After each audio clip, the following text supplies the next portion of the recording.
ایک شخص ایمان لانے کے بعد حضور کی خدمت میں حاضر ہوا اور کرتا ہے جاہلیت کے زمانے کی دو باتیں ہیں، ایک یاد آتی ہے تو ہنسی نہیں رکتی، اور ایک بات یاد آتی ہے تو آنسو نہیں تھمتے۔ کہا وہ کون سی دو باتیں ہیں؟ کہا وہ بات جو یاد آئے تو ہنسی نہیں رکتی وہ یہ ہے کہ میں ایک لمبے سفر پہ گامزن تھا، میں نے سفری معبود پتھر کا بنا ہوا ایک بت بھی اپنے سامان میں باندھ لیا کہ راستے میں پوجا پاٹ بھی چلتی رہے گی، لیکن جب سامان اٹھایا تو سامان بہت بوجھل تھا۔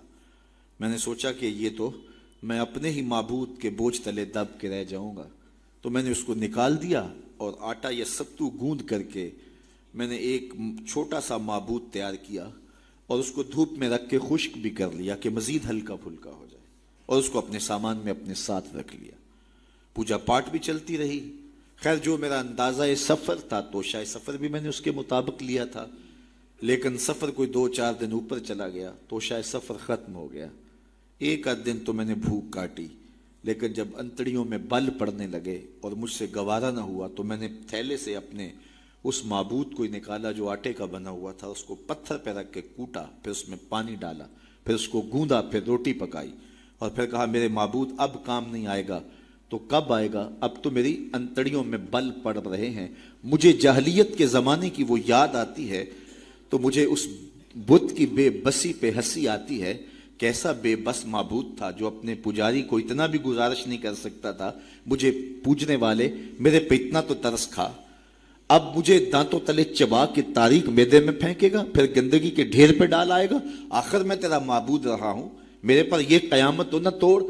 تو ایک تو وہ یاد آتی ہے بات تو میری ہنسی نہیں رکتی، اور جو دوسری بات مجھے یاد آتی ہے تو میرے آنسو نہیں تھمتے، اور وہ یہ ہے کہ میری بیوی امید سے تھی اور میں لمبے سفر پہ گیا، کئی سالوں کے بعد واپس پلٹا تو میرے آنگن میں بیٹی کھیل رہی تھی۔ میری بیوی نے اس ڈر سے کہ کہیں بیٹی کو دیکھ کر کے زندہ درگور نہ کر دے، اس کے توتلے لہجے میں میرے لیے محبت ڈال دی تھی، اور وہ مجھے یا آباتا ہو کہہ کے مخاطبہ کرتی ہے اور میری ٹانگوں سے چمٹ جاتی۔ میں صفاق تھا اندر سے اور مجھے بڑا غصہ آیا۔ میں نے اپنی بیوی کو گھورا کہ ایک تو نے سانپ کو جنم دیا ہے اور دوسرا نخرے کر دی، اس کو باتیں سکھائی ہیں، اور موقع کی طاق میں رہا۔ لیکن اس بیٹی کے سینے میں میرے لیے اس کی ماں نے اتنا پیار ڈال دیا تھا۔ بیٹیاں تو ویسے بھی باپ سے ٹوٹ کے پیار کرتے ہیں، بیٹیوں کی محبت تو مثالی ہوتی ہے۔ پھر ماں نے محنت کی تھی کہ اس کا باپ کوئی انتہائی قدم نہ اٹھائے، تو اس کے لیے اس کے باپ کے لیے بے پناہ محبتیں ڈال دی تھی۔ کہتے ایک دن میں نے موقع پایا اور اس بیٹی کو اٹھایا اور صحرا میں لے گیا۔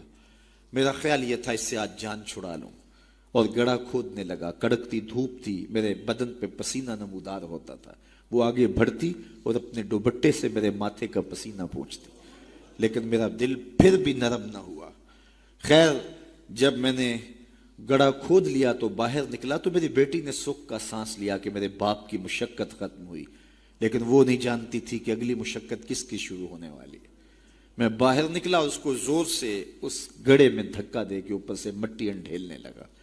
وہ ننھے ننھے ہاتھ جوڑتی رہی، چیختی رہی اور مجھ سے گزارشیں کرتی رہی کہ یہ کیا کر رہے ہو، لیکن میں اوپر مٹی انڈھیلتا رہا اور اس کی چیخیں اس ریت تلے دب گئیں۔ آج جب اسلام لایا ہوں تو اس کی چیخیں مجھے سونے نہیں دیتی۔ عرب کے ریگزاروں میں دبی ہوئی معصوم بچیوں کے سسکتے آنسو اور اس کی روتی آنکھیں کس کو پکار رہی تھیں؟ بیواؤں کی چیخیں فریاد کر کر کے کس کی منتظر تھیں؟ یتیم کس کو ڈھونڈ رہے تھے، کس کے منتظر تھے؟